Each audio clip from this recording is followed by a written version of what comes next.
इस लेक्चर में हम चर्चा करेंगे इलेक्ट्रोमैग्नेटिक इंडक्शन पे। यह इलेक्ट्रोमैग्नेटिक इंडक्शन होता क्या है, इसे पूरी तरह से समझने के लिए हम 3 लॉ पढ़ेंगे। पहले 2 लॉज को कहा जाता है Faraday's laws of electromagnetic induction और उन्हें रेस्पेक्टिवली कहा जाता है फैराडेज फर्स्ट लॉ और फैराडेज सेकंड लॉ। और जो तीसरा लॉ होता है वो होता है लेंज रूल। हम उसे इलेक्ट्रोमैग्नेटिक इंडक्शन का तीसरा लॉ क्यों कह सकते हैं, इस पे हम लेंज रूल पढ़ते हुए चर्चा करेंगे। तो सबसे पहले फैराडे का पहला लॉ, यह हमें यह बताता है कि अगर कहीं कोई सर्किट रहा और उस सर्किट के सरफेस के साथ एसोसिएटेड मैग्नेटिक फ्लक्स अगर ये चेंज होता है, ध्यान दें, अगर ये चेंज होता है तो उस सर्किट में क्रिएट होगा एक इंड्यूस्ड ईएमएफ और उस इंड्यूस्ड ईएमएफ के कारण उस सर्किट में एक इंड्यूस्ड इलेक्ट्रिक करंट भी फ्लो करेगा। तो हम फर्स्ट लॉ के साथ इलेक्ट्रोमैग्नेटिक इंडक्शन इस नाम को कुछ इस तरह से जोड़ सकते हैं कि मैग्नेटिक फ्लक्स अगर चेंज होता है तो एक सर्किट में इलेक्ट्रोमोटिव फोर्स दिखाई देता है और वो इलेक्ट्रोमोटिव फोर्स या फिर इलेक्ट्रिक करंट ये इंड्यूस्ड नेचर का होता है। चलिए इसे समझ लेते हैं। तो इसके लिए देखें, एक सर्किट, ये क्लोज्ड सर्किट है। इस सर्किट के साथ एसोसिएटेड मैग्नेटिक फ्लक्स को हम चेंज करेंगे। तो मैग्नेटिक फ्लक्स को चेंज करने से पहले हमें यहां क्रिएट करना होगा एक मैग्नेटिक फ्लक्स। तो मैग्नेटिक फ्लक्स एक सरफेस में होने के लिए उस रीजन में मैग्नेटिक फील्ड होना जरूरी है। तो चलिए मैग्नेटिक फील्ड क्रिएट करते हैं। यहां कैसे, इसके सामने एक मैग्नेट रखते हैं। तो इस मैग्नेट से निकला हुआ मैग्नेटिक फील्ड लाइंस इस सरफेस को क्रॉस करेगा और इस सरफेस में क्रिएट होगा मैग्नेटिक फ्लक्स। तो क्या इस सर्किट के सरफेस के साथ एसोसिएटेड मैग्नेटिक फ्लक्स के प्रेजेंस के कारण ही इंड्यूस्ड ईएमएफ क्रिएट हो जाएगा? नहीं। यहां पर देखें, हमने पढ़ा था कि जब मैग्नेटिक फ्लक्स उस सरफेस के साथ लिंक्ड मैग्नेटिक फ्लक्स ये जब चेंज करता है तब इंड्यूस्ड ईएमएफ क्रिएट होता है। तो हम इस फ्लक्स को चेंज कैसे करें?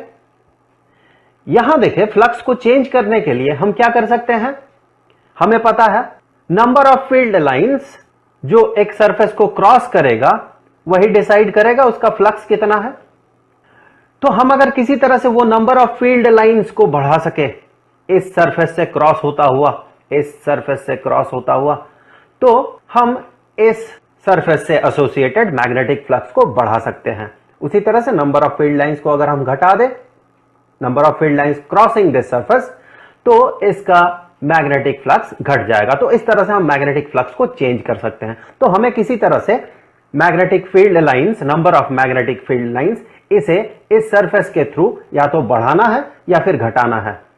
तो क्या करें हम इस मैग्नेट को इस सरफेस के करीब ले जा सकते हैं। तो number of field lines crossing through this surface ये बढ़ जाएगा और अगर हम इस मैग्नेट को इस सरफेस से दूर ले गए तो नंबर ऑफ फील्ड लाइंस ये घट जाएगा। हम इस मैग्नेट को आगे पीछे ना करके अगर इस सर्किट को ही आगे पीछे करते हैं तो भी इसका फ्लक्स, इसका एसोसिएटेड फ्लक्स बढ़ेगा या घटेगा, देखते हैं। तो इस सरफेस को अगर हम करीब ले जाते हैं इस मैग्नेट के, तो देखें नंबर ऑफ फील्ड लाइंस बढ़ गया। इसे हम दूसरे तरीके से भी समझ सकते हैं। देखें, इस सरफेस के हर एक पॉइंट के साथ एसोसिएटेड मैग्नेटिक फील्ड बढ़ गया।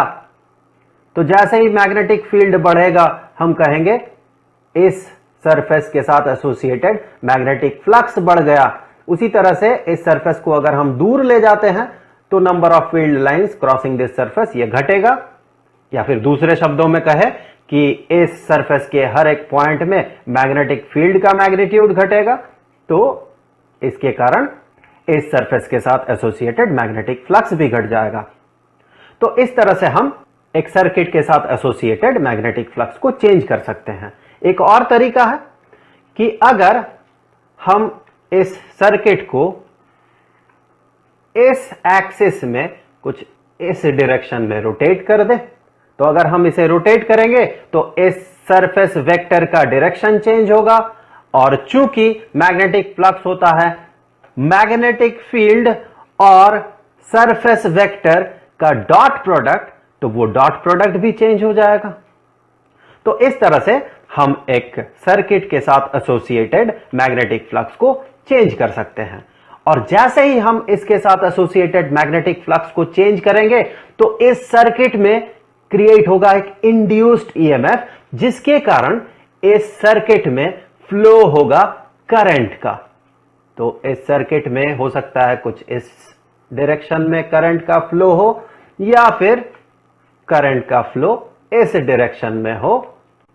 ये जो डायरेक्शन है इसे हम समझ पाएंगे आगे के लॉज में। तो फिर ये जो इंड्यूस्ड ईएमएफ क्रिएट होता है, इस इंड्यूस्ड ईएमएफ का मैग्नीट्यूड कितना होगा, इसे हम कैसे पता लगाएं? तो इसे समझने के लिए, इंड्यूस्ड ईएमएफ के मैग्नीट्यूड बताने के लिए है Faraday's second law of electromagnetic induction. Second law of electromagnetic induction यह बताता है कि इंड्यूस्ड ईएमएफ का जो मैग्नीट्यूड है वो डायरेक्टली प्रोपोर्शनल होता है time rate change of magnetic flux. अर्थात मैग्नेटिक फ्लक्स समय के साथ किस रेट से, किस दर से चेंज हो रहा है, उसी के साथ डायरेक्टली प्रोपोर्शनल होगा इंड्यूस्ड ईएमएफ। अर्थात अगर आप मैग्नेटिक फ्लक्स को तेजी से चेंज करें एक सर्किट का, तो उसमें इंड्यूस्ड ईएमएफ ज्यादा क्रिएट होगा। सो इंड्यूस्ड ईएमएफ, चलिए इसे हम ई से डिनोट कर लेते हैं, ये प्रोपोर्शनल होगा time rate change of magnetic flux. अर्थात मैग्नेटिक फ्लक्स समय के साथ किस रेट से चेंज हो रहा है, तो इसे हम d phi b d t कहेंगे। सो इससे आगे हम कह सकते हैं कि इंड्यूस्ड ईएमएफ ये बराबर होगा, जैसे ही हम प्रोपोर्शनलिटी साइन हटाएंगे और इक्वालिटी साइन इंट्रोड्यूस करेंगे, तो हमें एक कांस्टेंट ऑफ प्रोपोर्शनलिटी इंट्रोड्यूस करना होगा। तो चलिए मान लेते हैं वो कांस्टेंट ऑफ प्रोपोर्शनलिटी है के। तो ये बन जाएगा, इक्वेशन बन जाएगा E इज इक्वल टू के डी फाई डी टी। यहां मैं आपको बता दूं, ये ईएमएफ जो क्रिएट होता है वो ओपोजिंग नेचर का होता है। इस ओपोजिंग नेचर को हम आगे समझेंगे कि इसका मतलब क्या है। फिलहाल चूंकि ये ओपोजिंग नेचर का होता है इंड्यूस्ड ईएमएफ, तो हम यहां पर एक नेगेटिव साइन अपेंड करते हैं। और जब हम सारे यूनिट्स को इंटरनेशनल सिस्टम में कंसीडर करते हैं, तो इस k का वैल्यू हमें मिलता है 1। तो इन SI ये इंड्यूस्ड ईएमएफ ये बन जाएगा minus d phi b d t. यह है Faraday's second law of electromagnetic induction. तो ये तो था इंड्यूस्ड ईएमएफ का मैग्नीट्यूड हम कैसे पता लगाएंगे। और इससे आगे हम इस सर्किट के रेजिस्टेंस से यह पता लगा सकते हैं कि इंड्यूस्ड करंट कितना क्रिएट होगा। लेकिन उस इंड्यूस्ड ईएमएफ का और उस इंड्यूस्ड करंट का डायरेक्शन क्या होगा?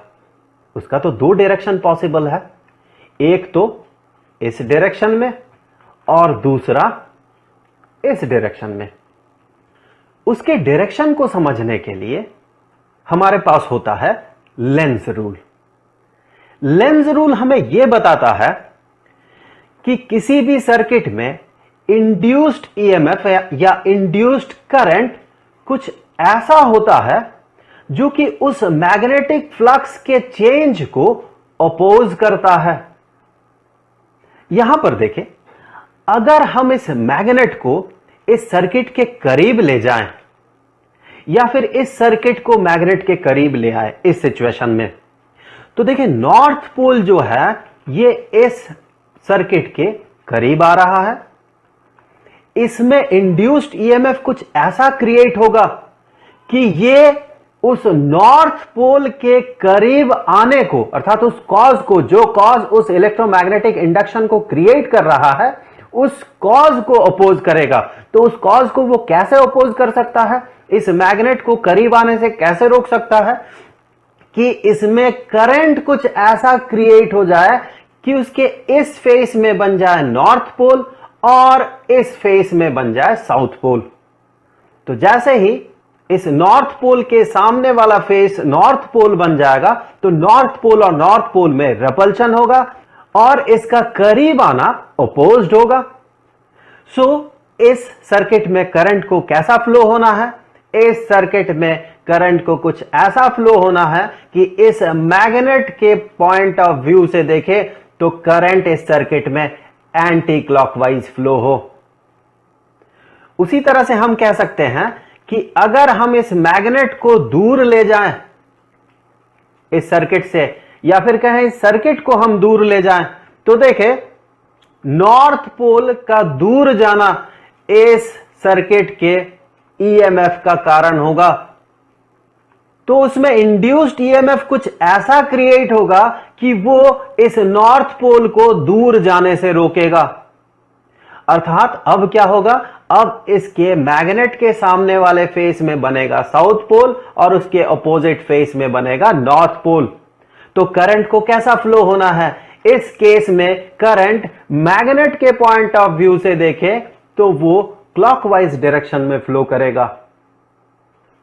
तो ये है लेंज रूल, जो कि हमें यह बताता है कि इंड्यूस्ड ईएमएफ या इंड्यूस्ड करंट का डायरेक्शन क्या होगा। एक बार तीनों लॉज को रिवाइज कर लेते हैं।